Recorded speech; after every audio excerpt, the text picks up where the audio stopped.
So you're going to buy a home that runs on propane, eh? Are you sure it's propane? My name's Sean Larson, real estate broker, and you're probably sure it's propane, aren't you? The reason I bring that up is you'll hear people saying my home runs on gas.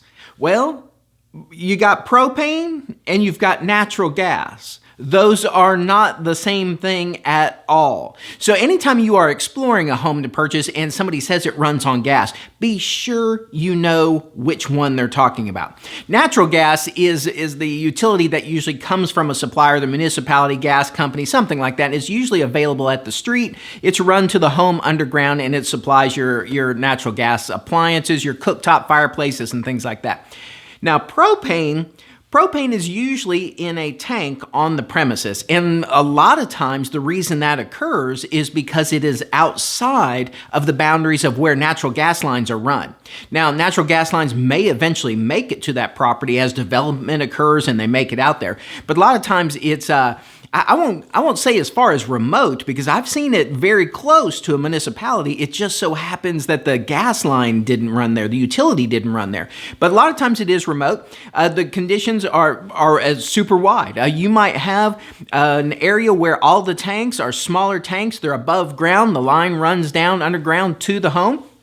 In our area, most of the tanks that are propane are going to be larger, and a lot of the communities, because they are sometimes in communities, they're highly finished. They require that the tanks be buried for aesthetic reasons. You know, some people try to landscape them, but sometimes they're going to require that they're buried. Tank sizes are going to vary. It's not uncommon around here to have a larger tank that might be pushing 1,000 gallons. Now, they might only fill it to 800 because you have to leave some expansion room, but the scenarios that will occur around are going to vary. So if you're in a region where your information varies from this a little bit, that might just be the case for your region. Ours is a little bit different, but a lot of this is going to hold true. So this is some really good information. So you're thinking about buying a home with propane. You've established it is indeed propane. You can see whether the tank is above ground, below ground. You want to go in there and you might want to bring some appliances with you that run on, exactly, what do they run on? You might have a barbecue grill that runs on propane or natural gas, and you may have another appliance. You may have a cooktop that you actually want to bring and install. Maybe you're going to remodel the kitchen. Whatever it is, you need to make sure that that appliance or device is properly configured for the type of gas you are going to run in it, whether that be propane or natural gas. Because they are different gases, they burn differently, they use different pressures, and so there's some valves and orifices that have to be changed as part of a conversion process. The same goes for natural gas. Quite often, if you go to a local store and you want to buy a gas grill, well, traditionally that's going to be a propane grill just off the floor at the store. But a lot of times people might have natural gas at their home and they might have what we call a stub out where they can quick connect their grill and so they don't have to use the bottle. Okay, you can't just go to the store and buy a propane grill, come home and hook it up to your natural gas line and expect that to burn properly. So no matter what it is that's using one of the gas types, whether it be propane or natural gas, you just need to make sure that device is configured for what you intend to burn through it. Okay, got all that? So we've got the tank, we've got it above ground, below ground, we've got all of your devices configured. Let's talk about how that tank got to the home. Okay, it might be above ground, below ground. A lot of propane tanks will lease the tank. So the previous homeowner, maybe it was the first homeowner, maybe it wasn't. That's for you to determine in your particular case. But initially what happened when that tank came on site, either somebody bought it or it was leased. One of those is the case. Okay, if it is a leased tank, and the fee is usually very minimal, and the reason it's very minimal is because by leasing that tank to the homeowner, that company, that propane company, now has exclusive rights to fill that tank. So you can't go in usually. It's all going to depend on your contract, your lease agreement, whatever is connected to the home that you are purchasing. So always refer to that. So this is just broad stroke. So if you lease the tank or the previous homeowner leased it and that gave that propane company exclusive rights for the filling, therefore the profit of selling the propane, and you buy the home and intend to fill it using a different company, that might be a no-go. You might run into some sticky situations there where if you do have another company come out and fill it, you may have a dispute to settle between those companies and who you owe for gas, and do you owe both of them for gas, or propane rather, because you called company B, but you really owed that purchase to company A, who is the owner of the tank and is just leasing it. So you really want to be sure what the arrangement is with the tank on the premises, and do you as the buyer have any obligations to use that company. Okay, when you go to purchase the home, you're going to close on the home. There's fuel in that tank. There's propane in that tank, assuming they didn't let it run completely out, which is usually not the case. Who's going to pay for that? Okay, quite often there's going to be a document or part of the contract that says on the closing date, there's an estimated amount, or they may have somebody come out and read the tank to see what capacity is full, that the buyer pays X amount for the amount that's left in the tank. And they may, have a rate per gallon estimated or something like that. It could be they come out and fill it and you just pay for a full filling of the tank. However that is, you just want to be sure, because you don't want to get caught by surprise on closing day, and all of a sudden there's a charge on there and you think, what's that for? Well, it's for the propane that's sitting in the tank. Okay, now it could be, if you know all this ahead of time, and a lot of people don't until it's explained to them, you might be able to negotiate that into the deal. Say, when we close, everything that's in that tank is part of closing. We don't owe the seller anything else. Now, you have to be willing to accept that, if it's the peak of winter, there may be hardly anything in that tank, depending what their refill schedule is. But that's something to watch out for when you go into a home or considering a home that runs on propane. Who pays for the remaining propane in the tank at the time the home conveys, or at the time it is transferred to the buyer?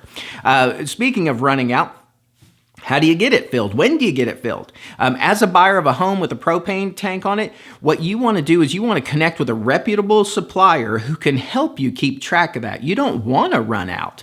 And so a lot of companies, what they will do is they will kind of monitor your use. If it's a long-term company, they can monitor your use patterns through the season. Because if you think about it, everybody has a different use pattern.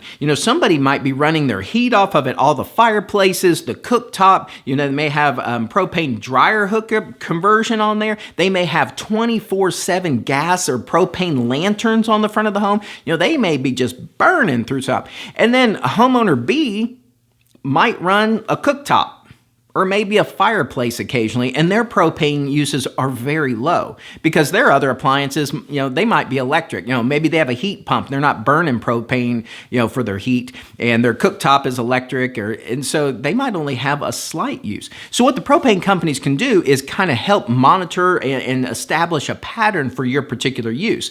And some of them will monitor that. They will come out several times a year, estimate what you've used, go ahead and fill the tank the rest of the way. So you don't always have to make manual calls saying, hey, we're low on propane or out, because you really don't want to get into that situation, because if you're that close to being out, you don't know what their lead time is to get to your place to fill it. So I will give you a heads up, though, that when you see a propane truck pull up, there's an expense coming.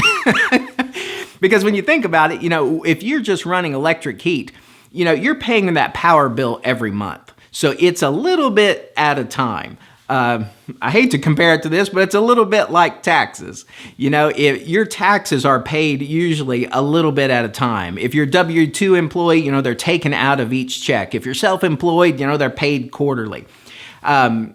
From what I'm told, it's before my time, I think, but from what I'm told is it used to be the taxpayer's responsibility to pay it all in lump sums. And I believe the IRS found out that didn't work so well. So I think that's how it was established. They take a little bit at a time. Anyway, a little bit of a tangent there. It's a little bit like this, where a lump sum is going to be very noticeable as opposed to paying a little bit per month. So when you see that propane truck, roll up, be prepared. There's a bill coming for that, and it's not going to be as small as a monthly bill. I can attest to that. We've had a property that ran on propane, and when that truck pulled up, you knew it was coming. You really did want to see the truck roll up. And depending on your use, you can weigh the cost. If you're a light user, heavy user, the cost of propane versus the cost of natural gas or using electric, everybody's going to have a different outcome there. Propane and fuel and natural gas fees are going to fluctuate, as the economy does. So that's going to be something for you to work out and just look at, hey, do we want to pay for propane? Is natural gas our thing? Do we want to roll to electric appliances? So just take a look at that. But we were somewhat remote, and we ran a lot on propane. So seeing that truck pull up, we knew a bill was coming there. So if you're considering or exploring a home with propane, just a heads up on all those things. Confirm it is propane, not natural gas. Make sure any appliances that you're going to convert or transfer over, they have the proper, they're called orifices, and they may have some valves in there to change out. You do want those to be configured properly. Otherwise, you're going to get improper combustion. You may have a tremendous soot buildup, and that's not going to be pretty because that can damage some devices. You may have to go through an extensive cleaning to get them operational again. So don't try to wing it on those. Get the proper conversions for anything that you are going to bring to that home, and they might have been set up for natural gas. You do need those set up for propane if you do intend on connecting to that system. And so just check all that out. Read the fine print on any lease on propane tanks. Make sure you are set there. You can use the company who you want to for refills. Connect with them. Ask them, hey, what's your protocol? Will you monitor our patterns and make sure we don't run out? So that is the spiel on propane today. Just a heads up on that. If I can answer any questions about that or anything else, my name again is Sean Larson. I'm a real estate broker. I'd be more than happy to help you out. Thanks so much.